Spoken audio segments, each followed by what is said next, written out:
Welcome to the session chapter The Rise of Nationalism in Europe, part 3.1. In this part, we are going to learn the introductory part for the making of nationalism in Europe. Look at the map here. This is the map of Europe, which was there at the beginning of 18th century. Keenly observe each and every corner of this map. Introduction. If you look at the map of mid 18th century Europe, you will find that there were no nation states as we know them today.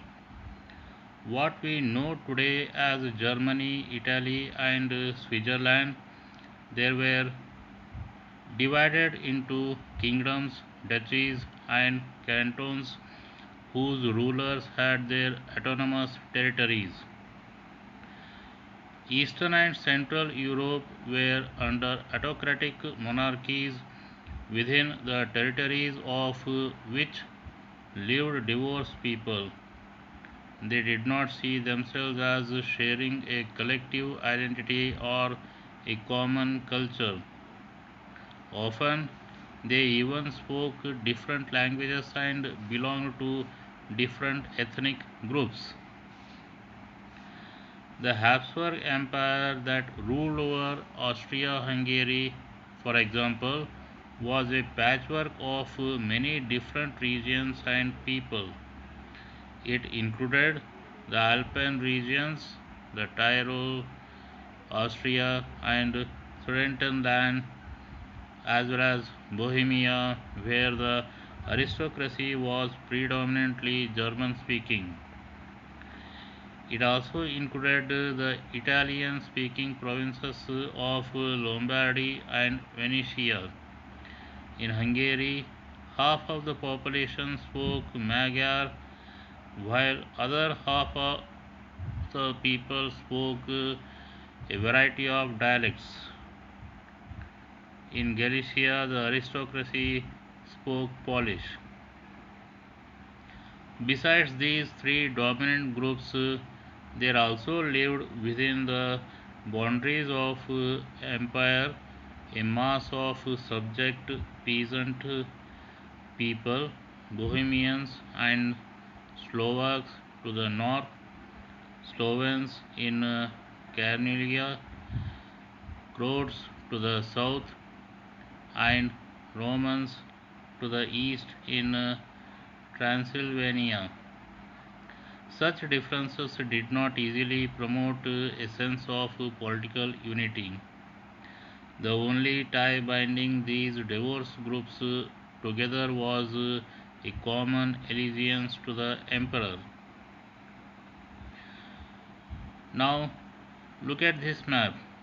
You will find slight differences between the first map which you have seen with this, and this is the map during the 18th century.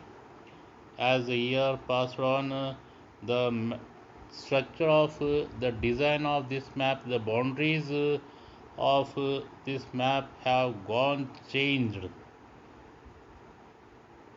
You need, that's why I said keen to observe the map. Correct.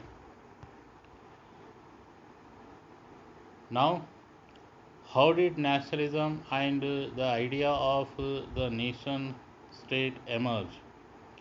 Nationalism and the idea of nation state emerged within the culturally and regionally diverse groups of Europe. Due to industrialization and transformation of society, there emerged a middle class consisting of businessmen, working professionals, industrialists, laborers, and working class people. Industrialization began in England in second half of the 18th century, but in France and German states it occurred only during the 19th century. Out of these, the educated middle class people thought of uniting the culturally compatible sections of people in Europe by abolishing the privileges enjoyed by the aristocracy. It was among the educated liberal middle class that ideas of national unity and abolition of aristocratic privileges gained popularity. This led to the emergence of nationalism and the idea of the nation state. Now, look at this map. Actually, this is the map which we find the change of the borders of the countries in European continent, especially after Vienna Congress in 1815, that is in the 19th century.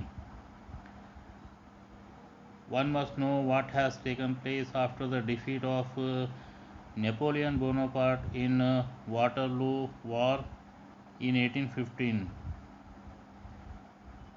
The superpowers of European continent have met in Vienna, and the map of Europe got changed. One must have that knowledge too. And this is the map which we can see today. This is the European continent, European map which we can see today. Thank you.